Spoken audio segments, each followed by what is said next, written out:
Hey, what's going on, guys? This is AndrewChicken and welcome back to another video. Today, we're going to be making another Paladins Meta Champions tier list. The last one I made was in the Banners Fall update, and we've gotten a few changes since then, mostly around the support roster, including the rework of the flank champion Moji into a brand new support, and that is going to be a very spicy ranking. Now, this tier list is going to work a little bit differently to my normal tier list videos, and that's because this video is really going to be more of an amendment to the previous tier list, because to be honest, most of the champions are remaining in the exact same spot. However, we do have a few champions moving up and down, and of course we have the brand new support Moji to place on the tier list, and so that's primarily what this video is going to be focusing on. So if you want explanations for the majority of champions, I recommend going back and watching the original tier list, which I'll have linked in the description, for champions that didn't move, like, I don't know, Knessa. Now before we get started, I have to go over a few disclaimers and also explain exactly how the tier list works. So first of all, I want you to remember that this is just my opinion. I'm coming at this from the perspective of a high elo player who was in Masters before they shut off ranked, and then I decayed back down into Diamond, which was very awkward, but yeah. So we're coming at this from a high elo perspective, and that's primarily what this tier list is going to be focused on. This isn't necessarily centered around gold gameplay, and so you might see some champions that are great for the average player in gold, but are absolutely terrible in high elo, and so that explains the ranking of, well, Saris and a few other characters. So do bear that in mind, and also I absolutely encourage you to comment down below about whether or not you agree with my tier list, but all I ask is that you please keep it respectful. There's always one or two people that just take the tier list way too seriously, and they start hurling insults and making an absolute fool out of themselves. Don't be that guy, okay? It's just a tier list video on the internet. You are welcome to disagree, but just be respectful about it, okay? Now then, let's talk about how the tier list actually works. So we have 5 tiers: S, A, B, C, and D. Let's start with the D tier. D tier is for the characters that are pretty much wholly unviable at high elo ranked. You pretty much should never pick these characters. They're bad, they're in need of buffs, and a lot of love from Evil Mojo. And until then, you're just better off not playing them. Now, this is the most important tier for you to pay attention to, okay? Because the C tier is kind of complicated. The C tier is for champions that are very good. They can potentially be A tier in viability at the least, but they are very situational, and so you don't want to pick them all the time. You need a very specific situation, a very specific map, or a very specific comp in order to make these champions work. So they are very good, don't get me wrong. These champions are great. You just gotta be very specific and deliberate with when you pick these champions. Then we have the B tier. B tier is for champions that are, well, kind of balanced. B is for balanced, after all, right? So these champions, they're alright. You can play them. If you're good at them, you'll probably do just fine, but there are certainly champions that are much better than these higher up on the tier list. Then we have the A tier. This is for champions that are generally pretty healthy, pretty darn good in the meta right now, and you can't really go wrong with picking these champions. However, there are still some champions that are better than them, and that is what the S tier is for. S tier is for ban pick priorities. These are the champions that are the cream of the crop, and you should be trying to get these in your high elo ranked matches. They are absolutely excellent, and yeah, that pretty much explains it all. Now there is one more thing to go over, and that is the actual ordering of the champions within the tiers, because there is a specific ordering that you have to pay attention to. So the champions in the tiers are ordered by class. We are going tank, then flank, then damage, then support. That does not necessarily mean that tank is better than support. For example, if I have Torvald ahead of Grover, that doesn't mean that Torvald is better than Grover. However, the champions within each class are ordered based on their strength. So if I have one champion in the class ahead of another, that does mean that they are better. So if I have Torvald in front of Khan, that means Torvald is better than Khan. Got it? Great. So let's get started by talking about the D and C tier. And like I said at the start, this video is basically going to be an amendment to the previous tier list. So I'm not going to be talking about the vast majority of the champions here. Instead, we're just going to be talking about the champions that have changed. And well, there's one of them. Technically two. Moji is gone. She used to be down here, but, well, she's definitely not down here anymore. And the one change I have made is that Genos has moved from the D to the C tier, and that's due to the recent changes he got regarding a buff to Binary Star, as well as 2 card reworks, where basically he got his cooldown and his duration cards moved into base kit at a medium level, and then he got 2 new cards, one of which grants a shield, which, I mean, it's okay. It's not really the star of the show here. The real star of the show is the movement speed card, which grants a 20% movement speed buff for 6 seconds to anyone who gets an astral mark applied to them, which is a very, very nice buff for Genos to be giving out. And I believe that these changes are enough to put him into the C tier because he can be played better in a more niche environment now. He's still not a great support per se, but he does have situations where he can be very valuable now, because he does do a pretty good amount of damage with Binary Star, and the new buffs he has on his cards can also make him a useful pick, although I still don't think he's really that viable as a main support. You can at least do some double support action with him and have him apply buffs in that way. Wow, that was a really fast C&D tier, huh? Next up, we have the B tier. And don't worry, we're going to spend a little bit more time here. So, the vast majority of these champions do remain unchanged. The tanks, the flanks, and the DPS are all the same, with the exception of Terminus, who is gone. He used to be in the B tier. I undervalued him. We'll talk about him a little bit later. But the major changes you'll notice is that Pip has some new friends in the B tier, and also Maldamba has left the building. He is gone as well, so he's moved up a little bit. Now, Lilith and Grover. Those were two very strong supports. Grover especially, I had him in S tier on my previous tier list. So, what happened to Grover to knock him all the way down to not just B, but low B tier? Well, my boy got kicked in the teeth. The metaphorical teeth, that is. Grover got a whopper of a nerf. They removed his keywords in the recent update, but not only did they do that, they also gave him a further nerf to his base Blossom. So on Rampant Blooming, we have gone from a 720 burst heal all the way down past 600 to a 500 burst heal. That is a massive nerf to the effectiveness of this ability. Granted, they gave him a little bit more power back in the healing over time department, but it's not enough to make up for the fact that they ended up nerfing the burst, and it is still ultimately less healing than the original value with no keywords applied. So that alone is a massive, massive nerf. And they didn't really give him much to compensate either. They buffed his base damage up a bit, which is good for the Rampant Blooming and Deep Roots playstyles. However, Ferocity, well, it was going to have 1000 damage as the max value for his axes on the PTS, but then they walked back on the buff slightly, so he can't even hit the quad digits anymore, which is just so sad for Ferocity, because Ferocity also gets really hardly impacted by this this Blossom nerf, right? So, yeah, he lost a lot of effectiveness with the keywords being removed, and then also additional nerfs on top of that that really have just sent this character down tremendously. Now, he can still bring a lot to the table because he still has area heals that heal through walls, very reliable, very consistent. He has very good self-sustain, although, of course, with the Blossom nerf, that self-sustain has also been hit, so, you know, there's that too. And, yeah, he can still do very good damage throughout the match, but he's just not doing as much as he was before. It's a lot harder to solo support with him now because the Blossom got nerfed so hard. And, yeah, he's in B, and I like to consider B as being the balanced tier, but he's really not actually that balanced because he's not in a really good state in terms of the health of playing the character. Even though he might be okay and still technically viable, I just think they kind of kicked the fun out of him with this Blossom nerf, and with the fact that his damage with Frosty still can't hit above 1000. That feels wrong, man. It makes me sad. So Grover is going to go at the bottom of B, and then we get to Lilith. Now, Lilith is a bit more, I guess, cut and dry in terms of why she's down here. She was in A on the previous list, if I recall correctly, and, well, she just got flat nerfs this update. She is healing less on her swarms, she's doing less damage on her swarms, she is doing a bit more damage with her primary fire, and also Curse of the Core got reworked, but if anything, it kind of feels like a side grade, almost.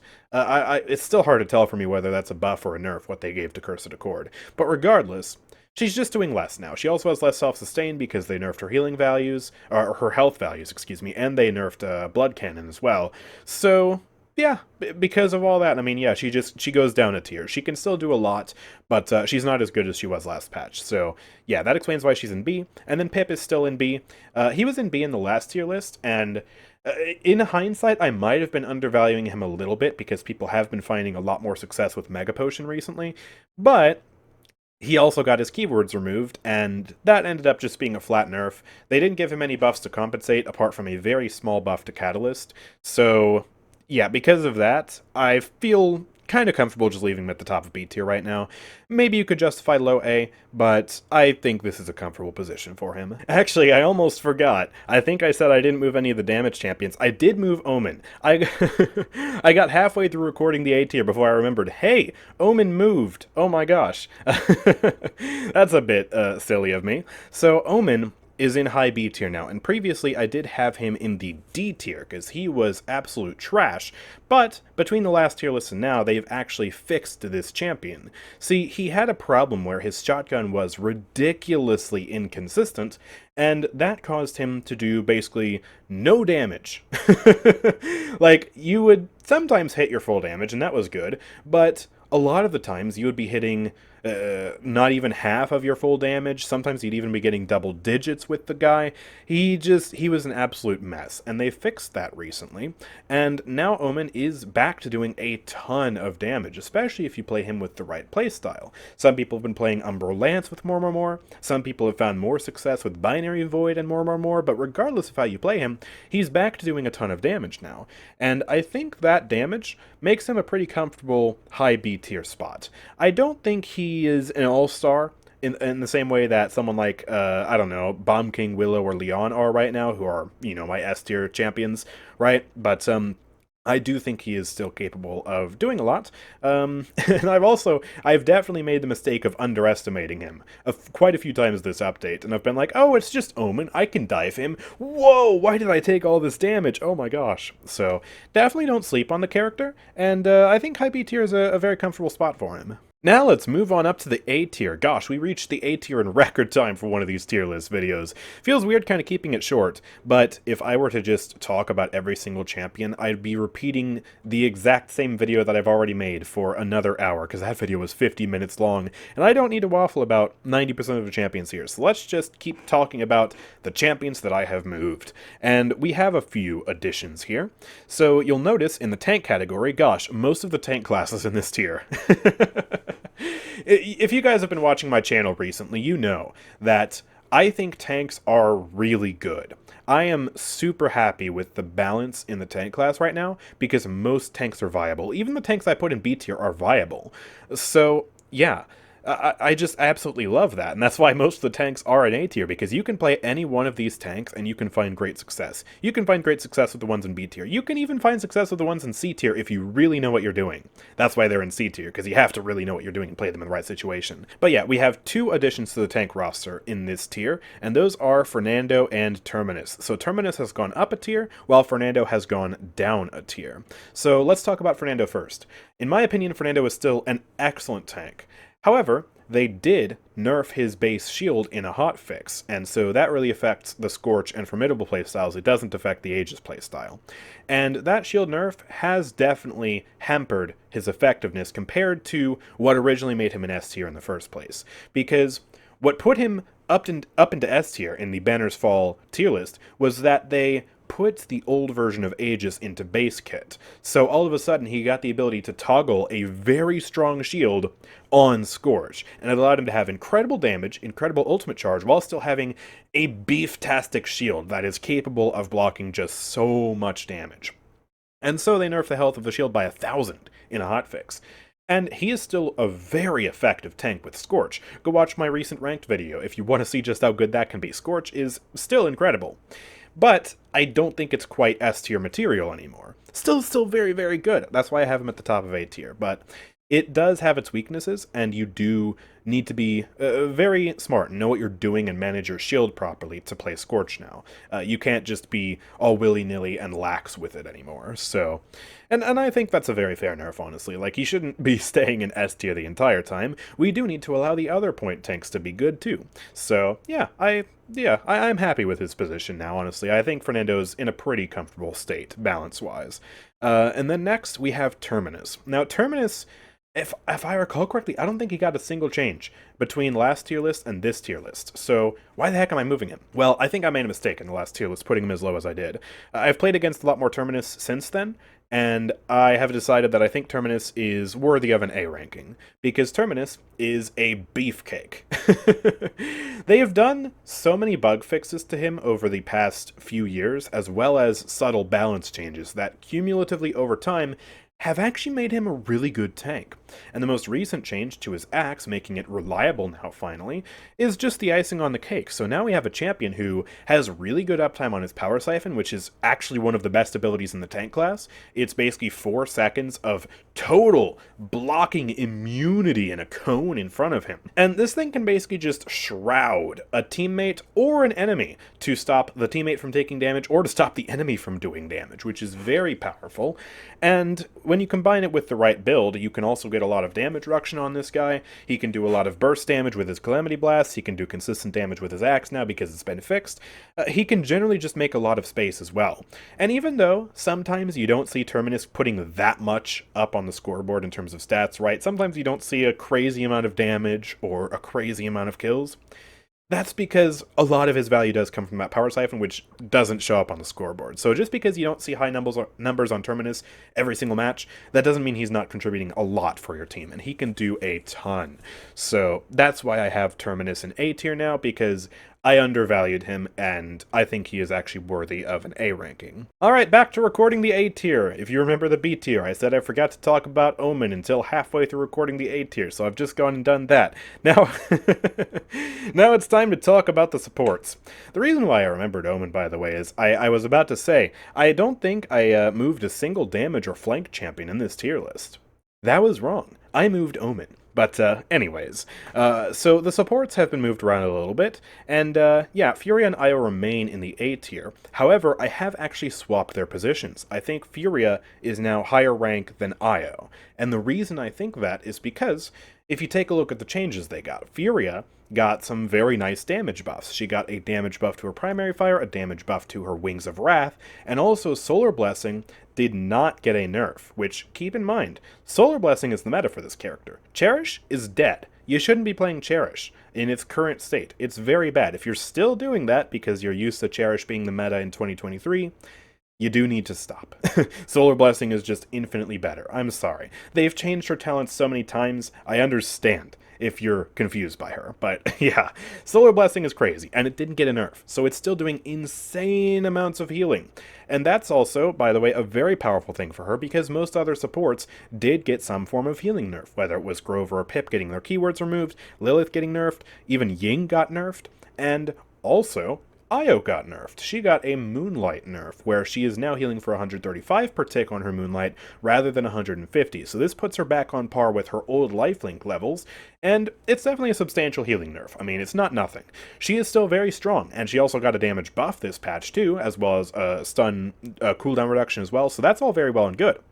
But I do think that healing nerf does put her slightly below a good Solar Blessing player now. You're welcome to disagree. I can totally understand still keeping Io above Furia if you want, but this is my tier list, and in my opinion, I think a good Solar Blessing player is slightly better than having an Io player on your team in this update, but yeah, I am open to having my mind changed on that. And then finally, we have Moldamba up here. Hey, look at that. Moldamba's going up in the world. That's very nice. So Moldamba got a few interesting changes over the past few patches, and right now in his current state, they have given him a cooldown reduction on Mending Spirits. So he is now objectively healing for more now. Originally, they had given him the ability to heal faster on his Mending Spirits, but it was still the same amount of healing, so technically it didn't really change his healing numbers, But now, definitively, his healing is better, because it's just an objective cooldown reduction.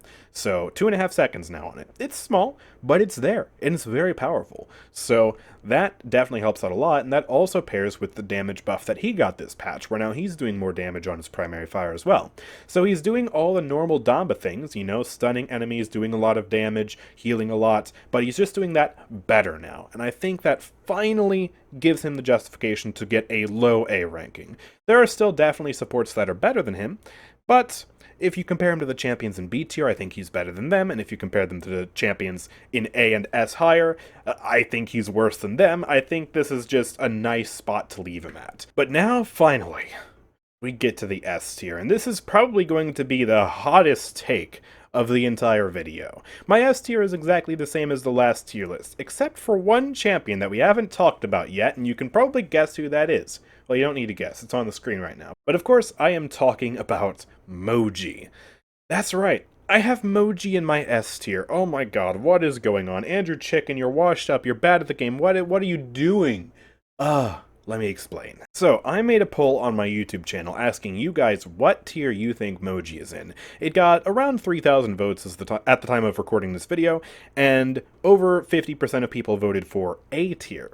So why am I not putting her in A tier? Well, I think Moji is a ridiculous character right now, and I do think that she's being slept on a little bit, and she is capable of some absolutely ridiculous stuff, because they have just poured so many numbers into this character, and if you can actually exploit that, she's disgusting. So let me break down exactly what she can do, because she is still definitely a very new character, and if you're still somehow not familiar with her rework, then let me break it down. So Moji is capable of some absurd heal botting, because she now heals with the spray that comes out from Poli, and she can also basically build magic marks on her teammates and then detonate those with the spit. So you know how old Flank Moji was capable of dealing ridiculous amounts of damage if you let her? Healer Moji is just that, but with healing, and then cranked up to 11. So these magic marks have an insane area of effect, meaning that she is actually a ridiculously good area healer, and that also affects herself, so she has a lot of good self-sustain as well. And the single target healing output is just so gosh darn high if you use the talent Spit Shine, which provides even more healing and a movement speed boost on your left click, which is your spit. So she is limited by her short range, but on most maps, it actually doesn't really turn out to be much of a problem, because there's a very different dynamic between playing Moji as a support and playing Moji as a flank for the purposes of your range, because it's a lot harder to actually aggress the enemies and get them in your effective range than it is for your teammates to get in your effective range. Your teammates are incentivized to run to you if they need healing, and it's very easy to just sit right behind your tank and just blah, blah, blah, blah, as Moji does. So it means that the range isn't really as much of an inhibitor as you would think, and, well, they compensated for her short range by giving her some of the strongest healing output in the game. So what you have with Moji, with Spitshine, is already one of the strongest heal bots in the game. But then we get into her survivability, and she has a rework to her magic barrier, which is now called Magic Shield, which still also kind of effectively makes her immortal thanks to something they did in the hotfix. So this ability normally gives Moji and all teammates within a radius around her a bunch of shielding, right? I think it's 500 shielding at max, which doesn't seem like a lot, but it does scale with Guardian, and it can be applied to multiple teammates at the same time. And it also can apply card effects. You have a card that applies ammo on it as well, which is a very nice card. And yeah, so you can basically power your teammates up, and because it's a shield, it doesn't get affected by Cauterize. It's a different stat to healing, so you're able to give your teammates a bunch of effective hit points that, unless the enemy's by Wrecker, will be completely unmitigated by anything. You just have to shoot it, and you have to do a bunch of damage. But the kicker is, for Moji herself, Evil Mojo did something just so ridiculous in a hotfix. So, on release, it gave Moji an additional burst of shielding at the start, so she got an additional 500 shielding from the get-go, I believe it was. But it only got applied once, so you basically got the burst of shield, but if that shield got shot down, you were still vulnerable. Instead, what they've done in this hotfix is they have made it so that the burst of shielding is applied every quarter of a second. So let's say I'm playing Cassie and I shoot the Moji, and then boom, pop the shield. 1/4 of a second later, before I can even get another shot off, the shield has already fully regenerated on this character. And again, it scales with Guardian. So it's very easy now, if you just run the health card and you buy Guardian, maybe you buy some Veteran or something like that, to achieve 4,000 hit points with this character. That's actually more than Lilith now. Lilith can't even do that. Lilith is, she got nerfed. She can't do that no more. So, it's a lot to deal with. And Moji can also infinitely run away. She has Scamper, which is basically like Genos' Stellar Wind or Victor's Hustle. It's in third person. It's a pretty decent movement ability. And on top of all that, she's also capable of doing some pretty good damage too, because her primary fire, when it detonates magic marks, will still pierce through your teammates just fine. So you can still end up hitting a lot of enemies as collateral. I end up actually getting a ton of kills when I play the character, because I don't know, I don't need to heal my teammates that much. I don't need to constantly look at them because my healing is so powerful. So then I could turn and look at an enemy and shoot them for a little bit and then get back to my teammates later. It's very, very powerful. Her only weaknesses are that, well, yeah, technically she is short range, but even on Timbermill I've been able to play her with success. And also, she can be easy to dive if you're not very good. But if you have attentive teammates, if you yourself are attentive and you're actively making sure you're using Magic Shield frequently and you have good aim, you will be fine for the most part. And then finally, her last weakness is that, because she is a primary fire healer, she can't exactly heal through shields. So I could play Terminus, put my Power Siphon on Moji, and she wouldn't be able to heal anybody. So that is definitely a limiting factor, and you do have to be careful of that. But as long as you play Moji well, with good positioning, and good aim, and good ability usage as well, I think people are sleeping on this character. I think she is ridiculously strong. And so, this might be a hot take, me putting her into low S tier beneath Ying. But I'm calling it now. I think she's a sleeper pick, and I think as more and more people start to wake up to this character being busted, she might get hit with the nerf hammer. She is very strong, and, well, I say take advantage of it while you can. I think, yeah, she's still very new, and that's why people aren't acclimated to her being ridiculously strong yet. And I do think that, at least for the average casual player, she is a reasonably skillful support, right? I mean, she definitely has a higher skill floor than someone like Saris, Io, etc. Because, A, you have to aim. Yeah, the bar is that low for the support class, but you have to aim, you do have to position yourself well, and if you aren't careful and you don't know what you're doing, then yeah, she is actually pretty easy to dive. But once you get the hang of her, aiming with her, using your Magic Shield properly, and also considering the fact that they buffed Magic Shield to the frickin' moon with the hotfix, yeah, she can definitely hold her own, and she is very, very strong. So let me know what you think about me putting her into S tier in the comment section down below. It's only one tier higher than the majority of the community had her. I mean, the majority of the community recognizes she's strong too, putting her into A tier. But I think she's S tier material personally, and so that's where she's going to go on my tier list. But yeah, that is going to do it for today's video. So if you guys have enjoyed, of course, make sure to like this video, subscribe, and turn on notifications down below. And of course, comment down below what you think of the amendment to my tier list. And if you haven't seen the original tier list and you want to understand my justifications for, I don't know, Makoa, Bomb King, Atlas, etc., any of those champions, then yeah, just go watch the first tier list, because I don't want to have to repeat myself. Also, of course, if you want to help support the channel, then please consider going on over to the Nexus, nexus.gg/AndrewChicken. There you can buy crystals to buy the event pass, a new skin, anything like that, and support the channel directly in the process. So you get to support me by doing something you're already going to go do, and it's officially affiliated with Evil Mojo. It's not a shady website like some other websites out there. No, it's legit. So I recommend checking it out, supporting the channel. I really, really appreciate it. But yeah, with all that being said, thank you guys for watching. I will see you all next time. Peace out.